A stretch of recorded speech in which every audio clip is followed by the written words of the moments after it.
delighted to welcome you to this session of the 15th Jaipur Literature Festival, protected by Dettol. Banega Swasth India. It's a pleasure to present today Kuch Baatein Kuch Yaadein, Mamta Kalia and Mridula Garg in conversation with Rekha Sethi. This session is presented by Rajasthan Tourism. Two stalwarts of Hindi literature, Mamta Kalia and Mridula Garg, take us on a journey through the essence of their inspirations, words and text. Writer Mridula Garg's celebrated books include Chitta Cobra, Anitya and Kathgulab. Her Sahitya Academy award-winning part fiction, part biography, Mijul Man revolves around the lives of two sisters in post-independence India as they observe and evolve in tandem with a fast-changing country and society. Academic and writer Mamta Kalia's critically acclaimed work includes Beghar, Prem Kahani and Ladkiyan. Her award-winning novel Dukkham Sukham focuses on the intergenerational and transitional relationships within a middle-class family. In conversation with academic and writer Rekha Sethi, they explore the interface of novels, memory, and narratives. Introducing our speakers for today, Mamta Kalia is an author, teacher, and poet who writes primarily in Hindi. Her critically acclaimed works include Dukkham Sukham, Beghar, Prem Kahani, and Ladkiyan, predominantly focus on the lived experience of women from middle-class families in India. Mamta has been honored with the Vyas Samman, the Yashpal Katha Samman, Sahitya Bhushan Samman, Ram Manohar Lohia Samman, Mahadevi Verma Samman, and the Sita Award, among others. Mridula Garg is the author of over 30 books in Hindi, including Chitta Cobra, Anitya, Kathgulab, and Mijul Man, among others. Recipient of Sahitya Academy Awards, Vyas Samman, a Hellman Hammett grant, Garg's novels and stories have been translated into a number of Indian and foreign languages like English, German, Russian, Czech, and Japanese. Her ongoing memoir, Ve Nayab Auratein, features dazzling, defiant, and weird women. Rekha Sethi is a professor, vice principal, and the coordinator of the Translation and Translation Studies Center at Indraprastha College for Women, University of Delhi. She has authored 5 books, edited 8, and translated a poetry collection from English to Hindi. She has also published extensively in leading literary journals and presented her work at international and national fora. Please feel free to send in your comments by typing them in the comment section on your screens. Ladies and gentlemen, Kuch Baatein Kuch Yaadein. Mamta Kalia and Mridula Garg in conversation with Rekha Sethi. Enjoy the session. नमस्कार, जयपुर के साहित्य उत्सव में आप सबका स्वागत है। आज हमारे लिए बड़ा सौभाग्य की बात है कि हिंदी साहित्य की ऐसी 2 हस्तियां मेरे साथ हैं जिन्होंने अपनी लंबी साहित्य यात्रा में हिंदी साहित्य को बहुत बड़ा योगदान दिया है। उनकी रचना यात्रा अब एक लंबे समय को समेटे हुए तो है ही, लेकिन वो साक्षी है जीवन में कई बदलावों की जो उन्होंने देखे, महसूस किए और अपनी रचनाओं के माध्यम से अभिव्यक्त किए। आज के सत्र की शुरुआत मृदुला जी और ममता कालिया जी के साथ मैं रेखा सेठी आपको एक कुछ बातों और कुछ यादों के दौर में लिए चल रही हूँ। तो मृदुला जी और ममता जी, मेरा सबसे पहला जो सवाल है वो एक तरह से आप दोनों से ही है कि आपने जो इतना लंबा रचना समय आपका है, उसमें जो आपके अनुभव हैं वो आपको कैसे महसूस होते हैं जब आप पीछे मुड़कर देखती हैं और आज एक ऐसे मकाम पर आप पहुंच चुकी हैं? तो क्या एक तरह का रचनात्मक संतोष महसूस होता है? ये सवाल मेरा दोनों के लिए है, लेकिन मृदुला जी मैं चाहूंगी कि आप शुरू करें, फिर यही सवाल हम ममता जी पे लिए चलेंगे। ठीक है रेखा, शुक्रिया। तुमने जो सवाल किया है वो एक तरह से जो 2 शब्द हैं, रचनात्मकता और संतोष, ये विलोम है एक दूसरे के। जिस दिन रचनात्मकता से संतोष हो जाएगा उस दिन लिखना बंद हो जाएगा। जब मैं लिख रही होती हूँ, जब उपन्यास हो, कहानी हो, नाटक जो भी हो, वो प्रोसेस में होता है, प्रक्रिया में होता है, तो कहीं कहीं संतोष होता है मन में। अच्छा चलो ये बढ़िया बन गया, ये ठीक कहा गया। मगर जब वो खत्म हो जाता है तो बड़ी अजीब सी बात है कि खुशी होने के बजाय एक अवसाद मन में पैदा होता है। लगता है इतना सारा अपने बारे में सबको कह दिया, अब आगे क्या बचा, अपना इतना दे दिया हमने इनको। मगर कुछ दिन बाद फिर लगता है नहीं, अभी तो बहुत बचा है, अभी तो हम कुछ कह ही नहीं पाए। और जो कहा वो शायद दूसरी तरह से कहना चाहिए था, और इसीलिए आप एक अगली रचना करते हैं। जिस दिन आपको ये लगेगा कि भाई ये 50 साल हमने जो रचना की है, अरे बड़ा भारी काम कर दिया हमने, उस दिन आप चुप गए। जी जी, ममता जी आपका क्या कहना है इस पर? मैंने रवि कथा लिखी, अरे आधी से ज्यादा तो रह गई बातें उसमें लिखने से, इसीलिए अगली रचना की भूमिका बनती है। तो मैं ये कहूंगी कि भगवान ना करे कि कभी संतोष आए। ये मेरे लिए और मुझ जैसे पाठकों के लिए तो बहुत जी। बड़ी बात है कि दो लेखिकाएं अलग अलग उनकी रचना यात्रा है, लेकिन दोनों का अनुभव एक ही है। यानी हमारे लिए ये सौभाग्य की बात है कि अभी आप दोनों की कलम से बहुत कुछ आना बाकी है। और ये जो पूरी रचनात्मक प्रक्रिया के बारे में आप लोगों का अनुभव है, ये भी बहुत स्पृहणीय है कि किस तरह से एक लेखक को कभी भी अपने लिखे से संतोष नहीं होता। ममता जी, आप रवि कथा की बात कर रही थी, अंदाजे बयां रवि कथा। तो आपने कविता लिखी, कहानी लिखी, उपन्यास लिखे, और अब अचानक से आपकी कलम जो है संस्मरणों पर बड़ी तेजी से चल रही है। एक तरफ अंदाजे बयां और रफी कथा, और दूसरी तरफ जीते जी इलाहाबाद। तो ये जो पूरे संस्मरणों की यात्रा है, ये भी केवल व्यक्ति केंद्रित नहीं है, ये अपने समय समाज का भी काफी हद तक लेखा जोखा है, जिसे आप बड़ी आत्मीयता से निभा ले जाती हैं। यही उसकी विलक्षणता है। तो ये जो संस्मरण लिखने का दौर है, इस पर आप कुछ टिप्पणी कीजिए। देखिए, ऐसे है कि जीते जीते और लोगों से मिलते मिलते, शहरों में घूमते घूमते, अनेक शहर बदलते बदलते, देश विदेश जाते जाते, और इतनी घटनाएं हो गई, इतना 60 सालों में जब से मैं लिख रही हूँ, समय इतनी तेजी से बदला है। और हम वो लोग हैं जो 2 शताब्दियों के बीच रहे हैं। हमने 20वीं शताब्दी के भी कई दशक देखे, और इस शताब्दी के भी 2 दशक देख चुके हैं हम। तो हमारे अंदर घटनाओं की भरमार है। आप समझिए, एक कोई मेगा फिल्म है जो चलती रहती है। एक लेखक 2 चीजों से बनता है, कल्पना और स्मृति। कल्पना की उड़ान हमने बहुत ले ली, अब स्मृतियों का समय है, और मुझे लगता है कि ये समय स्मृति शिथिल समय है। इसमें स्मृतियां लोगों की बहुत जल्दी गायब हो रही है। टेक्नोलॉजी ने आपको इतने उपकरण दे दिए हैं कि आपको स्मृति की जरूरत नहीं है।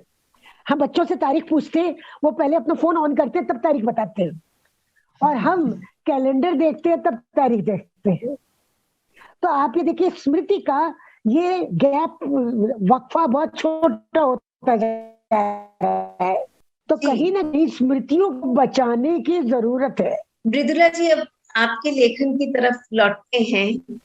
तो मतलब यूं तो आपने और अनेक कृतियां लिखी, लेकिन मृदुला गर्ग का नाम आते चितकोबरा कठगुलाब का नाम ना आए, ऐसा हो नहीं सकता।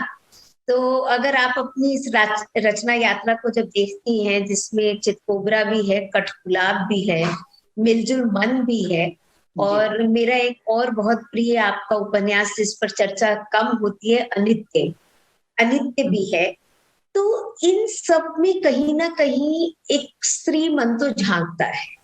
लेकिन मुझे लगता है कि अगर ध्यान से देखा जाए और जेंडर की अवधारणाओं को थोड़ा भूलने दिया जाए, तो ये सभी वो पात्र हैं जो पूरे एक विरोध में खड़े हैं। खास तौर पे जिस तरह अनित्य में आपने भगत सिंह का चरित्र बुना, और बहुत ही शोध के आधार पर भगत सिंह के पत्र हैं उसमें, और दस्तावेज हैं जिनको आपने उपन्यास में बहुत रचनात्मक ढंग से क्रिएटिवली इस्तेमाल किया है। तो कहीं ना कहीं भगत सिंह एक ऐसे कमिटेड रेवोल्यूशनरी रिबेल जो कि पूरी व्यवस्था का परिवर्तन चाहते थे। तो कभी मैं देखती हूँ कि कठगुलाब में भी ऐसे ही पात्र हैं जो व्यवस्था बदलना चाहते हैं। तो क्या हम ये कह सकते हैं कि आपके लेखन का जो मूल स्वर है वो एक किस्म का सकारात्मक विद्रोह है, जो व्यवस्था में पूरी तरह से परिवर्तन चाहता है। आपको क्या लगता है? बिल्कुल सही पकड़ा है तुमने रेखा। मैं ज्यादातर प्रतिरोध शब्द इस्तेमाल करना पसंद करती हूँ। विद्रोह जो होता है वो एक क्षण के लिए होता है, कुछ समय के लिए होता है, किसी खास घटना या कानून के खिलाफ होता है। प्रतिरोध सतत होता है, सनातन होता है। मेरा प्रतिरोध व्यवस्था से सदैव सनातन हरदम बना रहता है। और मेरे जो पात्र हैं वो मेरी छवि में नहीं गढ़े जाते, मैं उनके भीतर प्रवेश करती हूँ। वो पहले से विद्यमान है, मेरा परकाया प्रवेश होता है, मैं उनके भीतर जाती हूँ। तो मैं रचनाकार तब रहती नहीं जब लिख रही होती हूँ, तब मैं उन किरदारों से पूछती हूँ, अच्छा बतलाओ आगे क्या कहूँ। और ये तमाम किरदार वो किरदार हैं जो प्रतिरोध में खड़े हैं, चाहे स्त्री हो चाहे पुरुष हो। थोड़ी सी एक बात की तरफ ध्यान दिलाना चाहती हूँ, कम समय में ही कह दूंगी जी कि जी। अनित्य पुरुष प्रधान उपन्यास है पहली निगाह में देखा जाए तो, क्योंकि उसमें एक पुरुष है जो अभिजित नाम का पुरुष है और एक अनित्य नाम का, जो ऑल्टर ईगो है एक दूसरे की, और वो ही माना जाएगा कि प्रमुख पात्र है। मगर इसमें दो स्त्रियां हैं, एक काजल बनर्जी और एक संगीता। जो काजल बनर्जी है वो इतिहास पढ़ाती है और इतिहास का पुनर्लेखन कर रही है, जिसकी वजह से उसका झगड़ा भी होता है कॉलेज में। और संगीता एक तवायफ की बेटी है जो डॉक्टर बनती है और उसे अपनी माँ से शिकायत नहीं है, इंतहा प्यार है, माँ की तरह वो गाती भी है। तो मैं समझती हूँ कि ये जो दो किरदार हैं, असल स्त्री विमर्श के किरदार, ये दो किरदार हैं जो एक पुरुष प्रधान उपन्यास में आए हैं। इसलिए दरअसल स्थितियां जो व्यवस्था में है, जब उसके खिलाफ आप खड़े होते हो तो आप अपना जेंडर भूल जाते हो। आप स्त्री हैं या पुरुष, वो भूल जाते हो, तब आप व्यवस्था के विरोध में खड़े होते हो। और मैंने जब ये उपन्यास पढ़ा था तो मुझे जो बात एकदम स्ट्राइकिंग लगी थी, और काफी कम उम्र में पढ़ा था, तो भगत सिंह, मतलब एक उस उम्र में भगत सिंह वैसे भी एक आइकॉन की तरह आते हैं, लेकिन भगत सिंह का जो कैरेक्टर इस उपन्यास में बनता है वो भी अपने आप में बहुत आइकॉनिक है। खास तौर पे उनकी चिट्ठियों की मार्फत, कि उनका जो एक समाजवाद है, उनका जो मतलब हम एक खास किस्म का क्रांतिकारी रूप, एक राष्ट्रवादी रूप जिसकी हम बहुत चर्चा करते हैं, लेकिन एक खास समाजवादी कम्युनिस्ट रूप है उसमें भगत सिंह का, जो कि पूरी व्यवस्था के बारे में सोच रहा है। वही तो मैंने कहा, मुझे बड़ी हैरानी हुई थी, क्योंकि अक्सर क्योंकि चितकोबरा पहले छप चुका था और उसकी बात इतनी होती थी, और आपके लेखन के लिए वो एक लेबल भी बन चुका था। तो एक स्त्री, और हमारे यहाँ होता है ना, जब स्त्रियां ऐसे किरदारों के बारे में लिखती हैं तो उनकी चर्चा कोई नहीं करता। तो वो मुझे लगता था कि इस उपन्यास की बहुत बड़ी उपलब्धि है और इस पर ज्यादा बात होनी चाहिए थी। रेखा, शुरू में उस पर बहुत बात हुई, बहुत ज्यादा बात हुई। मतलब आप कहीं बैठे हो डॉक्टर के कमरे में और आप अखबार उठाएंगे तो उसमें अनित्य की समीक्षा होगी, बहुत बात हुई। और आसाम में तो वो बेइंतहा पढ़ा गया। मैं आसाम गई थी वो उनके शहीदी दिवस पर, तो कोई 4000 के करीब छात्र इकट्ठा होते हैं और वो अनित्य को सब जानते थे। अच्छा। तो मगर फिर बाद में जब धीरे धीरे शायद साहित्य जगत के मर्दों को ये लगा कि भाई ये औरत ने कैसे लिख दिया इतने पहले गांधी और भगत सिंह के बारे में, तो इस उपन्यास की बात ना करके उनकी की जाए जिसमें स्त्री प्रमुख है। जी, उनके हिसाब से मैंने तो तुम्हें अभी बताया ना कि मुझे स्त्री विमर्श की असल जो बातें हैं, इतिहास का पुनर्लेखन, वो पात्र उसमें है। और तवायफों के बारे में तो बहुत लिखा है पुरुषों ने, तवायफ की बेटी के बारे में नहीं लिखा गया। उसका शोषण होता है, वो शोषित है, मानी बेचारी है, ये तो है, मगर किस तरह से वो अपने से ऊपर उठकर और माँ से प्यार बनाए रखकर एक डॉक्टर बनती है, और उसे मर्दों से थोड़ी थोड़ी नफरत जरूर है, मगर एक तवायफ की बेटी किस तरह की होगी अगर वो ज़हीन है, वो अनित्य में आता है, चितकोबरा में नहीं आता, जी लाइट गुलाब में नहीं आता, उसमें आता है। इसलिए बहुत मिला जुला रहता है भाव। कोई स्त्री पक्षी उपन्यास नहीं है मेरा। मैं न स्त्री के पक्ष में हूँ न पुरुष के पक्ष में हूँ, मैं सिर्फ व्यवस्था के खिलाफ हूँ। जी पुरुष बहुत सत्ता है, पुरुष सत्तात्मक जो सारा जिसको हम हमेशा कोसते रहते हैं, वो भी तो व्यवस्था का अंग है ना। जी और मैं समझती हूँ कि स्त्री पुरुष के विरुद्ध नहीं खड़ी होती, वो पुरुष ने जो संस्कार अपना लिए हैं, जिनके चलते वो व्यवस्था का अंग बन गया है, उसके खिलाफ खड़ी होती है। जी तो बिल्कुल। भगत सिंह अब काजल बनर्जी के वो हीरो हैं, मैं काजल बनर्जी में प्रवेश कर चुकी हूँ, भगत सिंह मेरे भी हीरो हैं। और उस समय तक भगत सिंह पर बहुत कम लिखा गया था, और ये एक तरह से मेरे लिए वो एक इतनी बड़ी हस्ती हैं। और वैसे मैं कहूंगी कि विद्रोह के लिए, विद्रोह के एक क्षण के लिए, असेंबली में बम फेंकने के लिए एक बहुत बड़ी शख्सियत का बलिदान दिया गया। उन्होंने खुद दिया। अगर वो जीते रहते, उनके प्रतिरोध से कितना कुछ बदलता, मगर उन्होंने विद्रोह को चुना और एक क्षणिक विद्रोह करके उन्होंने अपनी जिंदगी होम कर दी। मृदुला जी के साहित्य पर बात करते हुए जैसे मुझे लगता है कि मूल शब्द एक प्रतिरोध है, तो निश्चित रूप से हर साहित्यकार प्रतिरोध का रास्ता ही अपनाता है और व्यवस्था के विरोध में खड़ा होता है। लेकिन मैं अभी पीछे आपका एक इंटरव्यू सुन रही थी, तो उसमें आपने कहा कि मैं सर्वाइवर हूँ, तो मुझे आपका ये शब्द बहुत अच्छा लगा।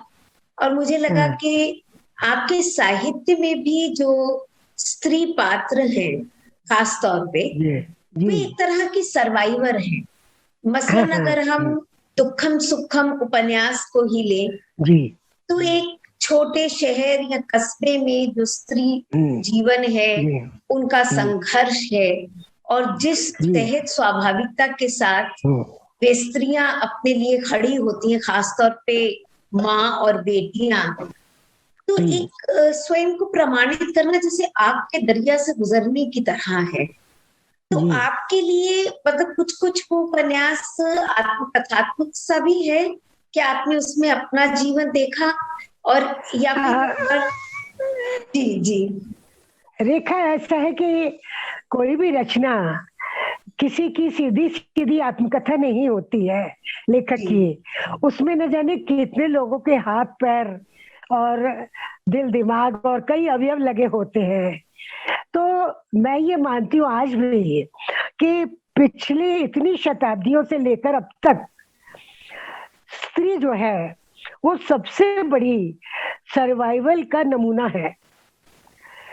कितनी प्रजातियां विलुप्त हो गई, लेकिन स्त्री सरवाइव कर गई, बावजूद उस सारी बात के और शोर के जिसमें हम कहते हैं कि पुरुषों ने स्त्री के साथ बहुत खराब व्यवहार किया या समाज ने स्त्री के साथ बहुत खराब और असमान व्यवहार किया। तो इस गैर बराबरी के बावजूद स्त्री ने एक टक्कर दी है। वो प्रतिरोध से उनका मतलब उस टक्कर से ही है, और वो टक्कर लगातार बढ़ती गई है, क्योंकि स्त्री के अंदर आजादी की चेतना बढ़ती गई है। पॉलिटिकल आजादी एक तरफ होती है, सामाजिक आजादी बिल्कुल अलग होती है, और बौद्धिक आजादी उससे भी आगे की चीज है। और हम सब लोग जो पढ़ लिख कर छोटी मोटी नौकरियां करने लगे, अपना जेब खर्च कुछ कमाने लगे, घर में भी योगदान देने लगे, हम लोग तो सर्वाइवल का सबसे बड़ा नमूना है। और एक लेखक का क्या होता है कि लेखक का जीवन एक lovers quarrel with the world होता है। We are always at लॉगरहेड्स।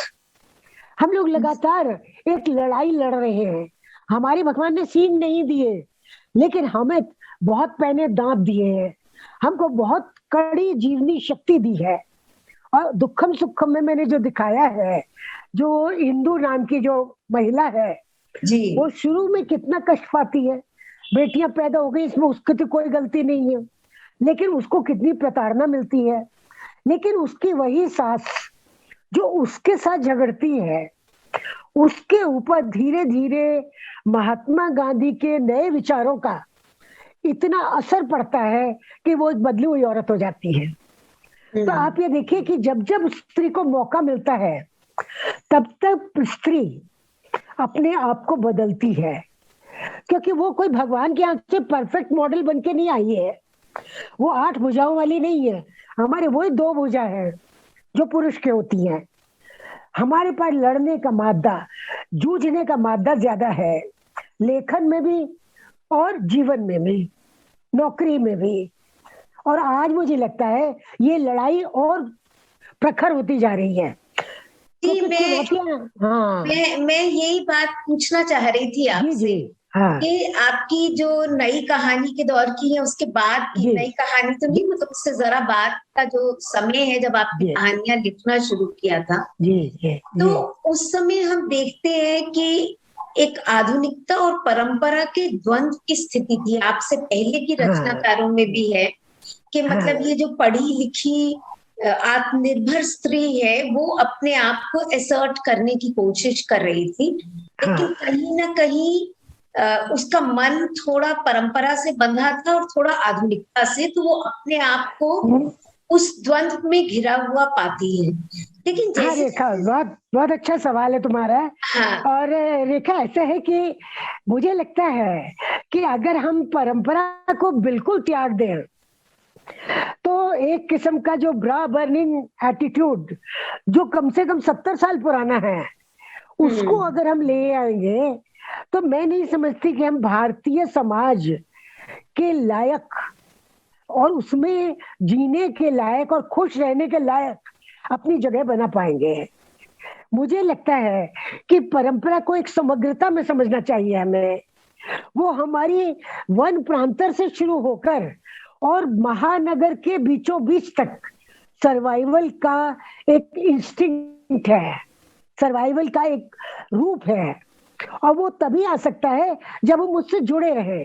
और देखिए, मैं तो परंपरा को कहीं बड़ी एक शक्तिशाली चीज मानती हूँ।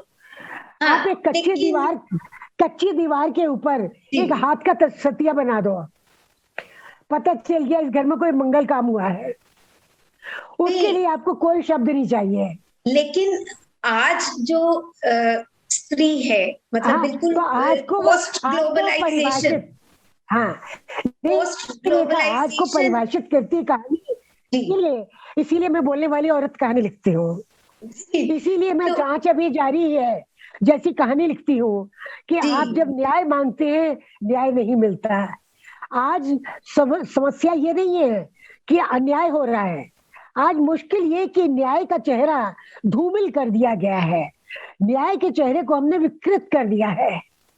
और आज हालत ये है कि अन्यायी सबसे ज्यादा शोर मचाता है, मैं सबसे बड़ा न्यायी हूँ। नहीं, लेकिन आज की जो स्त्री है, बिल्कुल जो इस समय 2022 की जो लड़की, युवा लड़की है, वो जिंदगी को अपनी शर्तों पे जीना चाहती है और परंपरा और आधुनिकता के द्वंद्व में नहीं फंसना चाहती।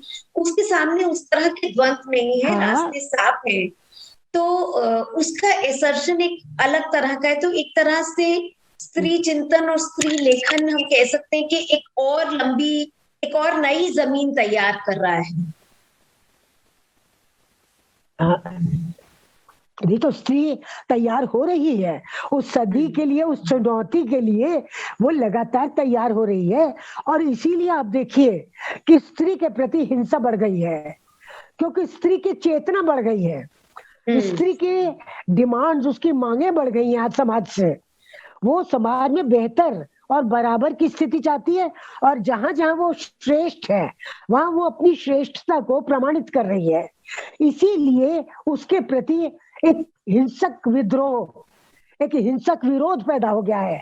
आज सड़क पे हिंसा हो जाती है, कोई बोलता नहीं हमारे फेवर में, तो यहाँ से हमारा प्रतिरोध जो है और आगे बढ़ता है, और ज्यादा वो प्रखर होता है।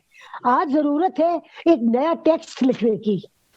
हमको वाकई में देखा जाए तो एक नई महादेवी वर्मा चाहिए। हमको एक नई सुभद्रा कुमारी चौहान चाहिए, आह्वान करने वाली नारी। हम वो नहीं है जो हिंसा के आगे घर में बैठ जाएंगे। हिंसा होती है, हमारी स्कूटी तोड़ देते हैं, अगले दिन हम स्कूटी ठीक करा के फिर चल देते हैं। हम वो लोग हैं।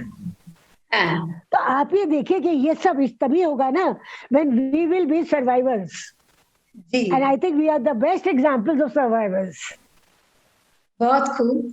मृदुला जी, अब आपके उपन्यास मिलजुल मन की तरफ लौटती हूँ। उसमें भी सन 60 के आसपास का दिल्ली का जीवन है, और खास तौर पे एक विश्वविद्यालय जीवन भी है, जब स्त्री की मानसिकता बन रही होती है, वो अपने वजूद को पहचान रही होती है। और उस उपन्यास में बाकायदा मंजुल भगत, जो कि बड़ी उपन्यासकार कथाकार थी, उनका जिक्र है। आपने एक तरह से कुछ ना कहते हुए भी, बचते हुए भी कह दिया। और एक उसमें भी एक काफी हद तक उपन्यास आत्मकथात्मक भी है, आप स्वयं भी उसकी पात्र हैं। उसमें भी एक स्त्री जो अध्ययन अध्यापन की दुनिया से जुड़ी हुई है, उसका एक आधुनिकता बोध है, और फिर उसके साथ एक परंपरा का संबंध है। तो आप उस उपन्यास की मार्फत क्या कहना चाह रही हैं? देखो रीता, ये जो सारा परंपरा और आधुनिकता के बीच में टकराव की बात है, वो मुझे कभी समझ में नहीं आती, तो उसके बारे में कहने लायक बुद्धि नहीं है मुझे। मैं ये जानती हूँ कि ये जैसे जो मिलजुल मन है, क्योंकि वो कुछ आत्मकथात्मक है, क्योंकि मंजुल भगत मेरी बहन थी और वो रहेंगी उसमें, तो मुझे भी जबरन उसमें रहना पड़ेगा जी। मगर बात असल में ये होती है कि परंपरा में आप जी ही रहे होते हैं, और उसमें से आपको जो सूट करता है वो आप रख लेते हैं, जो आपको फायदेमंद लगता है आपको रख लेते हैं, जो आपको लगता है कि ये आपके राह में रोड़े अटका रहा है, आपको आगे नहीं बढ़ने दे रहा, उसको आप छोड़ देते हैं। तो इसीलिए हर औरत परंपरा को अलग तरीके से स्वीकार या अस्वीकार करती है। जो मिलजुल मन में ये 2 ज़हीन लड़कियां हैं, और जो अनित्य में छूट गया था, अनित्य लिखने के बाद मुझे लगता रहा कि कुछ छूट गया, वो इन 2 लड़कियों के माध्यम से पूरा होता है। कि ये वैसे सब घर बार चला रही हैं, पति है, किसी का तलाक नहीं हुआ, प्रेमी है तो है, उसके बारे में कोई बात नहीं हो रही है खास, मगर वो दोनों ही विद्रोही हैं और एक बड़ी उम्र में आकर लिखना शुरू करती हैं। अपने पति के साथ रहते हुए सब कुछ बिना घर बार तोड़े परंपरा को निभाती भी जा रही हैं, मगर बिल्कुल अलग तरीके से सोचती हैं और रहती हैं। और जो असल बात है वो ये है कि उनका जो सामाजिक और राजनीतिक परिवेश है वो जो बदल रहा है, उस समय 1960 में चीन से 62 में युद्ध होता है, उसमें उससे पहले 1947 में विभाजन में आते हैं पंजाब से लोग, तो उनकी जो विलक्षण व्यवसायिक बुद्धि है वो हम सबको कहीं ना कहीं प्रभावित करती है और अलहदा बना देती है। पुरानी दिल्ली खत्म होने लगती है और एक नई दिल्ली उभरने लगती है। उसके बीच में ये जो 2 बहनें हैं वो लिखती भी हैं और कनेक्ट भी करती हैं सोसाइटी से, पूरे समाज से। और शायद उसमें जो उनके पिता हैं वो शायद पहला PR अफसर था, या कहें कि पहला दलाल था। उसके बाद तो बहुत सारे हो गए।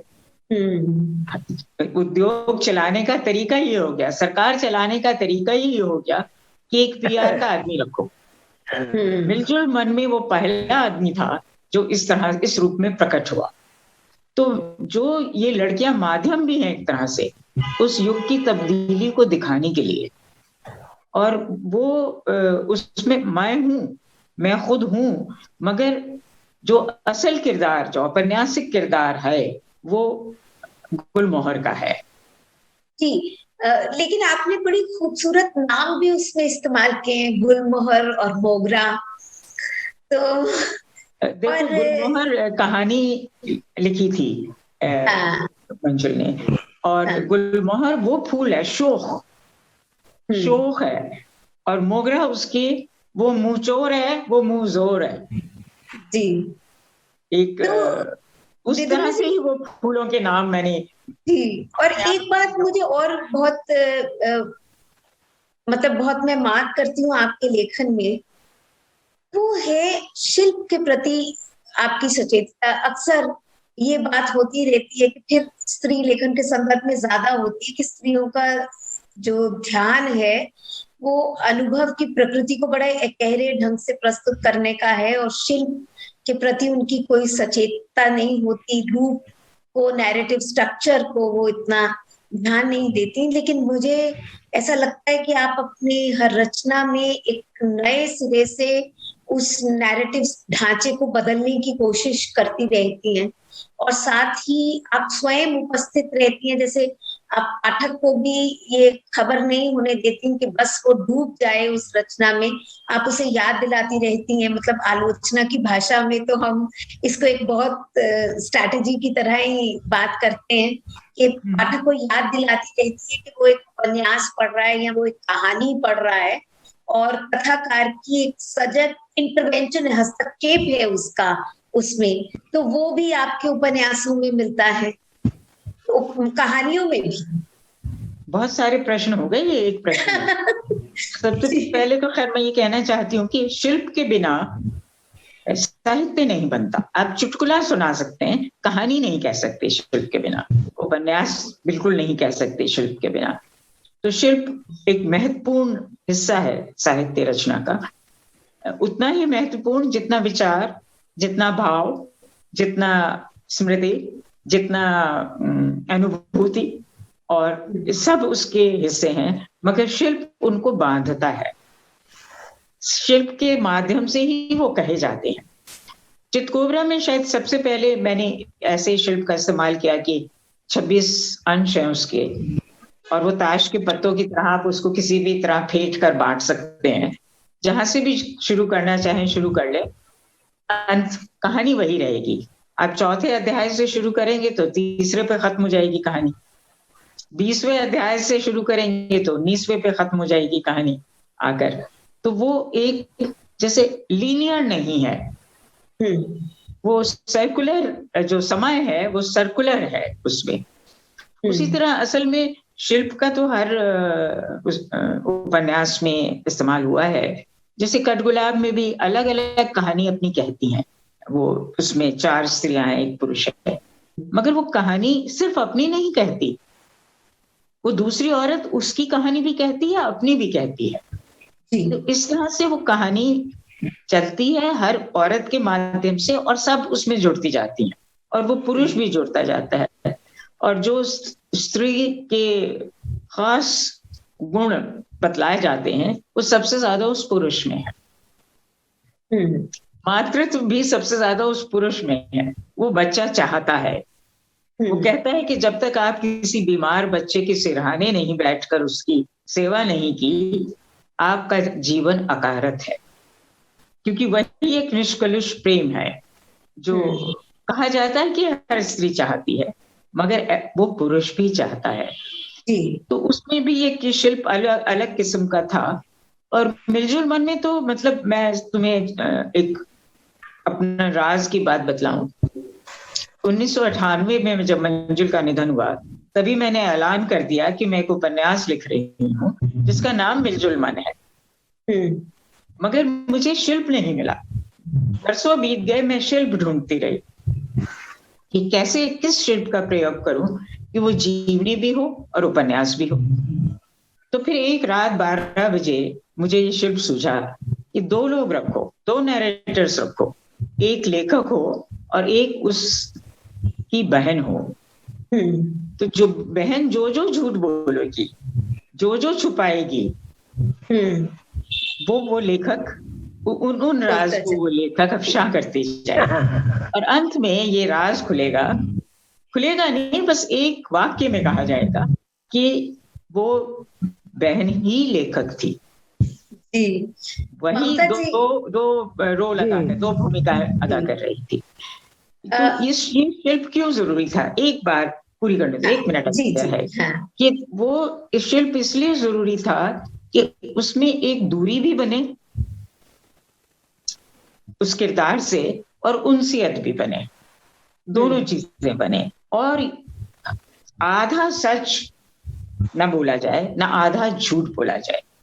आधा झूठ बड़ा भारी है बोलना भाई, पता नहीं युधिष्ठिर ने कैसे बर्दाश्त किया। हमने तो जब जब आधा झूठ बोला बहुत हमारे मन को क्लेश पहुंचा। तो पूरा झूठ पूरा सच तभी बोला जा सकता था क्योंकि जो उसमें किरदार है गुलमोहर, उसने तो अपने बारे में सब कुछ छुपाया।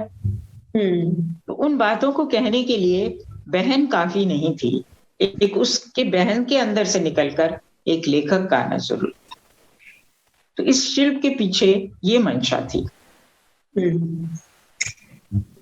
ममता जी, आपकी जो शिल्प है वो मृदुला जी से बिल्कुल अलग है। बिल्कुल। उसमें मतलब एक भारतीय कथा परंपरा की अगर कहूँ तो बड़े किस्सा गोई का जो आनंद है वो छिपा हुआ है, और आप मतलब एक जिस प्रवाह में या सहजता में कहानी आगे बढ़ाती हैं तो उसमें अनायास ही पाठक को शामिल कर लेती हैं। आप कहीं बड़े जम कर, कहीं बड़े रम कर लिख रही हैं, कहीं मतलब ब्रेक नहीं लगता उस तरह से। तो आपने जो शिल्प अपने लिए चुना है, आपने कैसे चुना वो शिल्प? देखो, ऐसा है कि शिल्प हर रचना के साथ बदलता है। हर रचना अपना शिल्प आपकी लेकर आती है। जैसे मेरा एक छोटा सा उपन्यास है जो 10-12 यूनिवर्सिटीज में इस समय कोर्स में लगा हुआ है, और अभी उसका 25वां संस्करण आया है, दौड़। वो पूरा का पूरा युवा पीढ़ी के बारे में है और युवा पीढ़ी के कैरियरिज्म के बारे में है। तो केवल परंपरा वाले पात्र मेरे पास नहीं है, मेरे पास बहुत प्रयोगधर्मी पात्र भी हैं, क्योंकि वो मैं खुद बड़ी हुई हूँ 2 बच्चों को बड़ा करते हुए अपने घर में, और मैंने वो दौर देखा है जिसमें बड़े कैसे होते बच्चे, उनके सामने कैसे चुनौतियां आती हैं। और दौड़ में मैंने यही दिखाया है कि आज जो बच्चे कॉर्पोरेट जगत की नौकरियों के पीछे भाग रहे हैं, उनके सामने क्वालिटी ऑफ लाइफ कितनी खराब होती जा रही है और पर्सनल लाइफ उनकी कैसे धीरे धीरे कमतर होती जा रही है। ये सब आधुनिक युग की समस्याएं हैं। और इसी तरह मैंने कहानियों में हमेशा कोशिश किया है कि एक आगे बढ़ती मिडिल क्लास पढ़ी लिखी लड़की लड़ती भिड़ती अपनी जगह बनाती है। वो इसी को मैं सर्वाइवर कह रही थी। वो चुप रहने की चालाकी नहीं दिखाती है, वो हर बार जीतती है। वो कभी भी ऐसा नहीं हुआ कि हारेगी। वो चुप नहीं रहती है, वो बोलती है और उसकी कीमत अदा करती है। तो मेरे जो भी रचनाओं का शिल्प है, मेरी काली साड़ी कहानी आप ले लीजिए, उसमें भी आप देखिए बिल्कुल यही है कि एकदम मिडिल क्लास प्रॉब्लम है, लेकिन उसका जो हल निकलता है वो प्रेम की तरफ झुका हुआ होता है। मैंने पूरे जीवन में कोशिश ये की है कि सारी समस्याओं का समाधान जो है वो प्रेम और साहचर्य से निकाला जाए, क्योंकि हम बात बड़ी बड़ी करते हैं संघर्ष की, लड़ाई की, क्रांति की, लेकिन रात के 9 बजे हम सब शांति से साथ बैठ के खाना खाते हैं। तो जीवन की जो जो सच्चाई है, जो वास्तविकता है, उसको साहित्य को कभी छोड़ना नहीं चाहिए, और वो हमारे बहुत काम आता है। जब अंदर झांकेंगे तो हम ये पाएंगे कि हमारे अंदर एक बड़ा पीसफुल व्यक्ति बैठा है। हमारे अंदर हर समय कोई युद्ध नहीं मचा रहता है। और आपके संस्मरण में भी कहानी आ जाती है। जी, मैं कह रही हूँ, जब आप संस्मरण, कभी कभी ऐसे होता है ना, कहानी में संस्मरण आ गया और संस्मरण में कहानी। संस्मरण में भी कोशिश ये करती हूँ मैं कि प्रिय बातों को ज्यादा लिखे, क्योंकि जी। देखिए समाज में और लैब में एसिड बहुत हो गया है। आप हर जगह देखते हैं गुस्सा ही गुस्सा लोगों के अंदर, हिंसा ही हिंसा, मार काट मचाने की आदत है, खड़े खड़े कार में आग लगा देंगे। मैं ये मानती हूँ कि लेखक का काम है कि जो थोड़ा सा उजाला बचा है उसको वो बचा कर रखे। जैसे थोड़ी सी आंच आप बचा कर रखते हैं, ये जो थोड़ी सी आंच है इसके आगे सजदा करने दीजिए। एक लेखक का काम है कम से कम इतनी गुंजाइश रखे कि आप जीना चाहें। ऐसा नहीं होना चाहिए कि आपकी रचना पढ़ी और लड़का सेल्फोस लेने के लिए दौड़ गया है, लड़का स्लीपिंग टैबलेट खा के मर गया है। ऐसा नहीं होना चाहिए।